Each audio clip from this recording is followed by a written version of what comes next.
ची अनाउन्समेंट झाली होती आणि त्यावेळी ही फिल्म 3 भागांमध्ये येणार होती. शिवाजी, राजा शिवाजी आणि छत्रपती शिवाजी, ज्याचं दिग्दर्शन करणार होते नागराज मंजुळे. येस, सो तुम्हाला कळलंच असेल, राजा शिवाजी या चित्रपटाचा टीजर रिलीज झालाय आणि नागराज मंजुळे आता या फिल्म बरोबर असोसिएटेड नाहीयेत. आणि मला वाटतं टीजर बघितल्यानंतर बऱ्याचशा गोष्टी क्लिअर होतात की का त्यांनी एक्झिट घेतली असावी. वेल, ह्या व्हिडिओमध्ये डिटेलमध्ये डिस्कशन करूया की कसा वाटला टीजर आणि सगळ्यात महत्वाचा प्रश्न की रितेश देशमुख छत्रपती शिवाजी महाराजांच्या भूमिकेमध्ये कसे दिसतात आणि त्यावर माझं काय मत आहे. व्हिडिओच्या शेवटी नक्की शेअर करणार आहे की रितेश देशमुख शिवाजी महाराजांच्या भूमिकेला न्याय देऊ शकणार आहेत की नाही. चला तर सुरू करूया. खरं सांगायचं ना तर आतापर्यंत मी स्वतःला थांबवून ठेवलं होतं, कारण फिल्मचं एक पोस्टरही रिलीज झालं होतं ज्यामध्ये काही रिव्हील केलं गेलं नव्हतं, बट फिल्मची अनाउन्समेंट झाली होती, टायटल अनाउन्स झालं होतं आणि ते पोस्टर आलं होतं. त्यावेळी मी काहीही रिॲक्शन दिली नव्हती. मला ऍक्च्युली पूर्ण टीजर पाहायचा होता किंवा फर्स्ट लुक पाहायचा होता आणि तेव्हाच मी त्यावर रिॲक्ट होणार होतो. सो याआधी जेव्हा धुरंधर रिलीज झाला त्याच्या पेड प्रिव्ह्यू मध्ये राजा शिवाजीचा ट्रेलर दाखवला गेला होता, बट तरीही मी स्वतःला थांबवून ठेवलं होतं की हा सगळ्यांसमोर आल्यानंतर मी व्यक्त होईन. आणि आता जेव्हा टीजर सगळ्यांसमोर आलाय किंवा एक लुक, फर्स्ट लुक आलाय छत्रपती शिवाजी महाराजांचा, ज्यांची भूमिका रितेश देशमुख करतायत, त्यानंतर मी हा व्हिडिओ करतोय आणि म्हणजे मला स्वतःला एक्सप्रेस करतोय की कसा वाटला मला हा टीजर. खरं सांगायचं ना तर मराठीमध्ये 100 करोडचं बजेट असणारी फिल्म बनणं किंवा त्यावरचं बजेट असणारी फिल्म बनणं हीच एक मुळात अभिमानाची गोष्ट आहे आणि त्यापासून आपण खरंच पळून जाऊ नाही शकत किंवा आपल्याला ते एक्सेप्ट करावं लागेल की 100 करोडचं बजेट लावून कोणीतरी मराठीमध्ये फिल्म करतंय, त्या लेवलची एक रिस्क घेत आहे असं म्हणायला हरकत नाही, कारण मराठी फिल्म आपल्यालाही माहिती आहे की किती दिवस बॉक्स ऑफिसवर राहत आहेत. सो रितेश देशमुखांचं खरं तर कौतुक त्यासाठी की त्यांनी एक मोठं विजन छत्रपती शिवाजी महाराजांची आयुष्य आपल्यासमोर मोठ्या पडद्यावर आणायचं ठरवलं आणि त्यासाठी म्हणजे 100 कोटी स्पेंड करायचे ठरवले किंवा इन्व्हेस्ट करायचे ठरवले. त्याच्या उपर जाऊन हिंदीतले, बॉलिवूडमधले अनेक कलाकार आपल्याला या फिल्ममध्ये दिसत आहेत. त्यामुळे मराठीत, मी का मराठी म्हणतो कारण फिल्म प्रामुख्याने मराठीमध्येच केली गेली आहे. त्यानंतर इतर 2-3 लँग्वेजेसमध्ये ती डब केली जाणार आहे, म्हणजे हिंदी म्हणा किंवा तेलुगू म्हणा किंवा इतर आणखी कुठल्या लँग्वेजेस असतील त्यामुळे ती डब केली जाणार आहे किंवा केली गेली आहे. सो प्रामुख्याने मराठी फिल्म आहे आणि त्यामुळेच ही एक अभिमानाची गोष्ट आहे की मराठीत ह्या लेवलची फिल्म बनली जाते आणि त्यात बॉलिवूडमधले अनेक कलाकार काम करतायत. आता कलाकारांचं नाव घेतलंच आहे तर संजय दत्त, भाग्यश्री म्हणा किंवा फरदीन खान आहे, त्यानंतर जेनिलिया देशमुख काम करते, त्यानंतर बमन इराणी आहेत, महेश मांजरेकर आहे, जितेंद्र जोशी आहेत, सचिन खेडेकर आहेत. कास्ट म्हणजे भन्नाट कास्ट आहे आणि सगळे बॉलिवूडमधले म्हणा, मराठीतले दिग्गज हे सगळे या स्क्रीनवर आपल्याला नक्कीच दिसत आहेत आणि स्वतः रितेश देशमुख शिवाजी महाराजांच्या भूमिकेमध्ये आपल्याला दिसत आहेत. काही कॅरेक्टर हे अभिषेक बच्चनचं नाव राहून गेलो, अभिषेक बच्चन देखील आपल्याला ह्या कास्टमध्ये दिसतोय. सो काही कॅरेक्टर हे अतिशय काय म्हणतात ना ऍप्ट वाटतायत, पण काही कॅरेक्टर हे ऑफ वाटतायत. म्हणजे बमन इराणींचा लुक 1 नंबर, त्यानंतर महेश मांजरेकरांचा लुक 1 नंबर, जितेंद्र जोशी छान दिसतोय स्क्रीनवर, भाग्यश्रीचं फक्त एक काय म्हणतात झलक आहे बट तरीही कन्व्हिन्सिंग वाटते.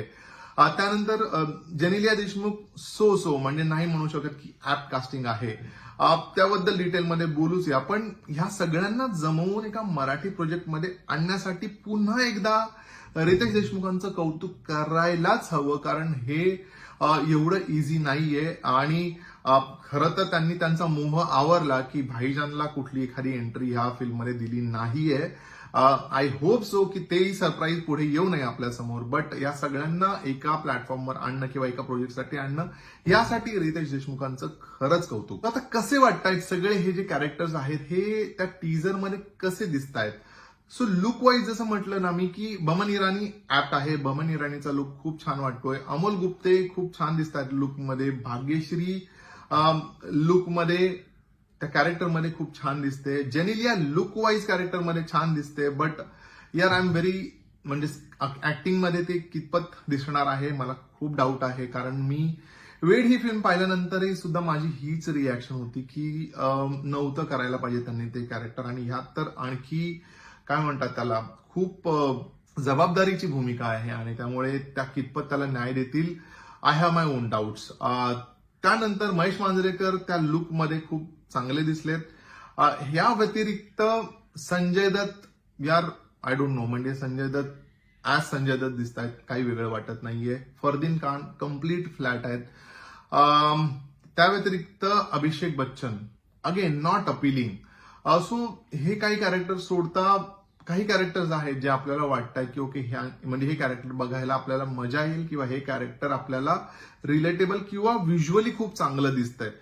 अदरवाईज एक कॅरेक्टर जे महत्वाचं आहे त्याच्याबद्दल शेवटी बोलीन, तोपर्यंत तुम्ही व्हिडिओ शेवटपर्यंत नक्की पहा. सो आता टेक्निकल ऍस्पेक्ट बद्दल बोलूया. तो फिल्मची जी सिनेमॅटोग्राफी आहे ती खूप छान वाटते. काही सीन्स आहेत, ऍक्च्युली बघताना फिल्मचा टीजर आहे ना 2 पार्टमध्ये डिवाइड केलेला दिसतो. म्हणजे एक पार्ट इतका चकाचक, खूप छान लाइटिंग, मस्त लाइटिंग असा दिसतो, आणि एक जो पार्ट आहे ना तो कम्प्लीट फ्लॅट, म्हणजे मेजरली जे आउटडोर सिक्वेन्सेस आहेत ना तिथे काहीतरी गोची झालेली नक्कीच कळते.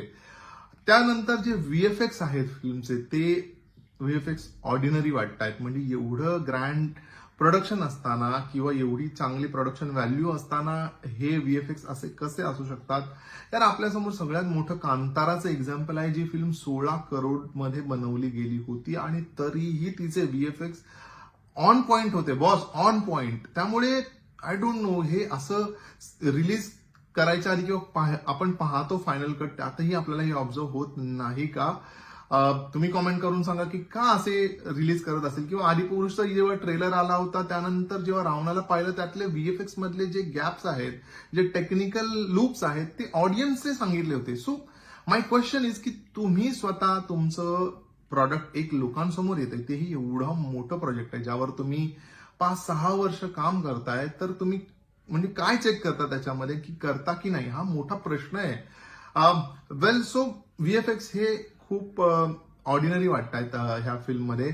आणि जसं मी म्हटलं की काही जागी टेक्निकली खूप चांगली वाटते फिल्म, सिनेमॅटोग्राफी चांगली आहे, लाइटिंग चांगलं केलेलं आहे फिल्मचं, बट काही जागी फिल्म खूप फ्लॅट वाटते. Outdoor sequences are not convincing in terms of light, in terms of जे त्याचा बॅकड्रॉप आहे आणि जो एक ग्रँजर वाटायला हवं होतं ते मिसिंग वाटतंय. आता मराठीतले 2 धुरंधर आहेत जी ही फिल्म मध्ये या फिल्मला काय म्हणतात एका वेगळ्या लेवलवर नेण्यासाठी मदत करू शकतात.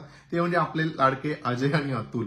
त्यांचं जे बॅकग्राऊंड स्कोर आहे बॉस, ते खूप छान वाटतंय, अपिलिंग वाटतंय.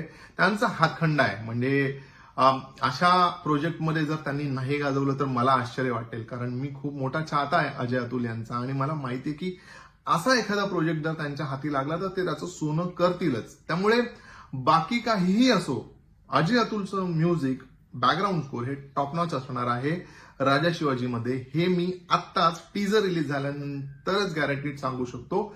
आणखी ट्रेलर यायचं, अख्खी फिल्म पाहायची आपल्याला, पण मी हे आत्ताच सांगू शकतो की अजय अतुल हे एक वेगळ्या दर्जाचं म्युझिक आपल्याला राजा शिवाजीमध्ये ऐकवतील आणि त्याबद्दल मला बिलकुलही शंका नाहीये. फिल्म मधले जे डायलॉग आहेत ना तेही अंगावर न येणारे डायलॉग आहेत. म्हणजे अशा फिल्म जेव्हा येतात, हिस्टॉरिकल फिल्म येतात किंवा छत्रपती शिवाजी महाराजांबद्दलची फिल्म आहे, तर मराठ्यांचं रक्त खवळायला हवं होतं असे डायलॉग हवे होते. दुसरं एक सांगायचं झालं तर फिल्म नक्की कशाबद्दल बोलणार आहे. म्हणजे जसं छावाचं एक्झाम्पल घेतलं, छावा आल्यानंतर आपल्याला माहिती होतं की स्वराज्यासाठी छत्रपती संभाजी महाराजांनी काय यातना भोगल्यात हे आपल्याला पाहायला मिळणार आहे. आणि तो जो एक लढा होता तो लढा पाहायला मिळणार आहे. आणि ते एका झलकमध्येच, टीजर मध्येच लक्ष्मण उत्तेकरांनी दाखवून दिलं होतं की तुमच्या समोर काय येणार आहे आणि कुठल्या लेवलचा परफॉर्मन्स असणार आहे. त्यामुळे हा टीजर कन्फ्युजिंग आहे की एक्झॅक्टली छत्रपती शिवाजी महाराजांबद्दल काय सांगणार आहेत. खरं तर तसं पाहायला गेलं तर छत्रपती शिवाजी महाराजांबद्दल सांगायचं झालं तर अनेक फिल्म कराव्या लागतील. कारण 1647 मध्ये, म्हणजे ते स्वतः 17 वर्षाचे असताना त्यांनी पहिलं युद्ध लढलं होतं. त्यामुळे इमॅजिन करा की त्यांच्याकडे किती गोष्टी त्यांच्याबद्दलच्या दाखवण्यासारख्या आहेत. आणि डेफिनेटली आहेत, पण रितेश देशमुख नक्की काय दाखवायचा प्रयत्न करणार आहेत हे कुठेतरी अनक्लिअर होतं टीजर मधनं. म्हणजे हा अगदी रॅन्डम टीजर वाटतो. आय नो ट्रेलरही येणार आहे, ट्रेलरमध्ये कदाचित हे कळेल, बट क्युरिओसिटी तर वाढू शकत होते ना टीजर पासूनच, की एवढे वर्ष 6 वर्ष एका प्रोजेक्टवर जर काम केलं जात आहे तर काय आहे, कशावर काम करत होते, तो फॅक्टर मिसिंग वाटतोय टीजरमध्ये. सो म्हणजे छत्रपती शिवाजी महाराजांचा सगळ्यांना आदर आहे, महाराष्ट्राला आदर आहे, देशाला आहे, जगात त्यांच्याबद्दल आदर आहे. त्यामुळे खूप मोठी जबाबदारी होती आणि त्यामुळे ती जबाबदारीनं कुठेतरी कॉम्प्रोमाइज झालेली मला वाटली हा टीजर पाहिल्यानंतर. सो आता सगळ्यात महत्वाच्या मुद्द्याकडे येतो, म्हणजे जे प्रमुख कॅरेक्टर आहे छत्रपती शिवाजी महाराजांचं, जे रितेश देशमुख साकारतायत ना. सगळ्यांना पडलेला प्रश्न की ते न्याय देऊ शकतील का छत्रपती शिवाजी महाराजांच्या भूमिकेला, कारण मोठी लेगसी आहे. असं नाही की पहिल्यांदाच स्क्रीनवर कोणी हे छत्रपती शिवाजी महाराजांचं कॅरेक्टर प्ले केलं जातंय. अख्ख्या महाराष्ट्राचं आराध्य दैवत आहेत छत्रपती शिवाजी महाराज, आणि प्रत्येकाच्या हृदयात एक वेगळं जागा आहे छत्रपती शिवाजी महाराजांबद्दल. त्यामुळे त्या सगळ्यांना आपल्याला उत्तर देता आलं पाहिजे आपल्या भूमिकेतनं. मला वाटतं हे कुठेतरी जाणून घेण्यात रितेश देशमुख हे सपशेल चुकलेले आहेत. ओके, एक तर त्या कॅरेक्टरसाठी त्यांनी काय एफर्ट्स घेतलेत हे कुठेही स्क्रीनवर आपल्याला दिसत नाही. दुसरं, एक प्रोसेस असते, कारण ती प्रोसेस झालीच नसेल तर दिसणार नाही, पण एक प्रोसेस असते ज्याच्यामध्ये आपल्याला दाखवलं जाऊ शकतं. जसं छावामध्ये एवढं एक्सटेन्सिव्ह वर्कआउट करताना आपल्याला विकी कौशलला दाखवलं गेलं होतं की त्याच्यासाठी तो केवढी मेहनत घेतोय, आणि ते स्क्रीनवरही दिसत होतं. नुसतंच बीटीएस दाखवलं आणि आपण कन्व्हिन्स झालो असंही नाहीये, त्याचं प्रॉपर चित्रीकरण करून दाखवलं गेलं होतं. आणि स्क्रीनवर जेव्हा आपल्याला दिसतात छत्रपती संभाजीराजे तर आपल्याला आपल्या अंगावर येतो तो सीन, किंवा त्यांची पर्सनॅलिटी त्या लेवल, म्हणजे त्यांचं काय म्हणतात, त्यांनी जे केलंय ते जस्टिफाय करते त्यांची पर्सनॅलिटी. कुठेतरी ते रितेश देशमुख नाही करताना दिसलेत. मला वाटतं कधी कधी काय होतं ना, आणि याचं एक मला सापडलेलं उत्तर असं आहे की जर तुम्ही टीजर नीट पाहिला असेल तर ते स्वतः लेखक, दिग्दर्शक, प्रोड्युसर आणि महत्वाच्या भूमिकेत आहेत. खरं तर असा प्रोजेक्ट करताना जर तुम्ही कलाकार असाल, एक ऍक्टर असाल, तर स्वतःला झोकून द्यावं फक्त त्या कॅरेक्टरमध्ये, कारण मग तुम्हाला त्या कॅरेक्टरच्या डेप्थमध्ये जाता येतं आणि तेवढा अभ्यास करता येतो. एकाच वेळी एवढ्या जबाबदाऱ्या घेणं एवढ्या मोठ्या प्रोजेक्टसाठी मला वाटतं खूप मोठी रिस्क होती. त्यांनी ती रिस्क घेतली, त्याबद्दल वाद नाही, पण कुठेतरी जे सगळ्यात महत्वाचा एसेन्स होता, जे महत्वाचं कॅरेक्टर आहे, जो रोल आपण प्ले करतोय तो कॉम्प्रोमाइज झाला ना. म्हणजे छत्रपती शिवाजी महाराजांची ना ती पर्सनॅलिटी दिसते त्यांच्यामध्ये, किंवा डायलॉगमध्ये जी जरब असायला पाहिजे ती जरब मिसिंग वाटते. खूप गोष्टी आहेत, आणि याच्या आधी ज्यांनी केलेत, महेश मांजरेकरांनी केलंय, शंतनू मोगेंनी केलाय, शरद केळकरने तानाजीमध्ये शिवाजी महाराजांची भूमिका साकारली आहे. त्यामुळे आहेत ह्या भूमिका वठवलेल्या आहेत, चिन्मय मांडलेकरांनी केलेली आहे भूमिका आधी. त्यामुळे या सगळ्यांना काय म्हणतात, इन अ वे आपल्याला वाईप आउट करता येईल का हा विचार त्यांनी आधी करायला हवा होता. तेवढी मेहनत घ्यायला हवी होती. ती मेहनत खरंच नाही दिसत आहे स्क्रीनवर. लुकमध्ये म्हणजे काही पर्टिक्युलर सीन मी सांगू शकतो. हा पर्टिक्युलर जर सीन तुम्ही पाहिलात तर त्यांचा मेकअप याच्यामध्ये किती विजिबल दिसतोय पहा. आणि खरंच मला हे डिसअपॉइंटिंग वाटलंय की सगळे डिपार्टमेंट काय काम करतात याच्याकडे दिग्दर्शकाचं लक्ष असायला हवं. फायनल टीजर यायच्या आधी ह्या सगळ्या गोष्टी तपासून घ्यायला हव्यात. उगाच एक ओकेजन आहे आणि त्या ओकेजनला रिलीज करून टाकावं म्हणून टीजर रिलीज केला का असंही वाटतं. एडिटिंग नाही, म्हणजे अपेक्षेवर नाही उतरलंय खरं एडिटिंग तसं पाहायला गेलं तर. त्यामुळे बरेच लूप्स आहेत आणि त्यामुळे ना मला वाटतं रितेश देशमुखांनी सगळ्यात मोठी रिस्क घेतलेली आहे. आणि आता खरं तर first impression is the last impression असं माझं प्रांजळ मत आहे. आय होप की जेव्हा ट्रेलर रिलीज होईल त्यात खूप चांगले सरप्राइजेस येऊ दे, टेक्निकली खूप चांगली असू दे फिल्म, पण रितेश देशमुखांनी जो रोल वठवलाय त्यात काय चेंज होईल का, तर I have my on doubts. मला नाही वाटत, आणि त्याचमुळे हिरमोड होणार आहे म्हणजे खरं तर किती मिक्स्ड फिलिंग आहे बघा. मराठीमध्ये सगळ्यात मोठा प्रोजेक्ट येणं आणि त्याचं असं इम्प्रेशन क्रिएट होणं हे सगळ्यात सॅड गोष्ट आहे. पण काय करू नाही शकत, जे आहे ते आहे आणि मला जे वाटलं तेच मी सांगतोय. त्यामुळे काय, ज्या गोष्टी आवडतात त्या चांगल्या आहेत, ज्या नाही आवडत त्या नाही आवडत. जेनिलियाचं कास्टिंग अगेन मिसफिट. त्याही कितपत त्या रोल निभावतील, वेल तसं पाहिलं तर पहा, रश्मिका मंदानाने ही छावामध्ये भूमिका केलेली आहे, पण त्याच्यावर तिने त्या लँग्वेजवर मेहनत घेतलेली दिसते. ओके, खूप काम केलेलं दिसतंय इथे. डायलॉग बोलतानाचा स्ट्रगल स्क्रीनवर दिसतोय. त्यामुळे खरं तर काय म्हणजे किती बोलावं आणि काय बोलावं, खूप लूप्स आहेत. आय रिअली होप, कारण महाराजांबद्दलची फिल्म आहे, आपल्या सगळ्यांच्या जिव्हाळ्याचा विषय आहे. त्यामुळे आय रिअली होप की जेव्हा फिल्म रिलीज होईल ना, तेव्हा आपल्याला सगळ्यांना खोटं पाडलेलं असू दे आणि खूप धमाका होऊ दे ही फिल्म आल्यानंतर. पण हे खूप महत्वाचं आहे ह्या टीजर नंतर समजून घेणं की आपली जबाबदारी नक्की काय आहे.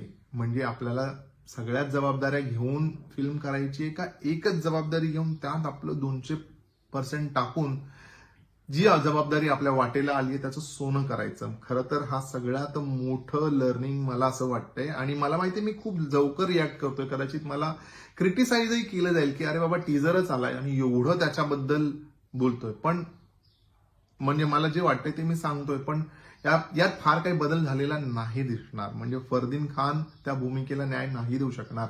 संजय दत्त फक्त डायलॉग डिलिव्हरी करतील आणि लुकमध्ये जे मेकअप डिपार्टमेंटने केले तेच असेल.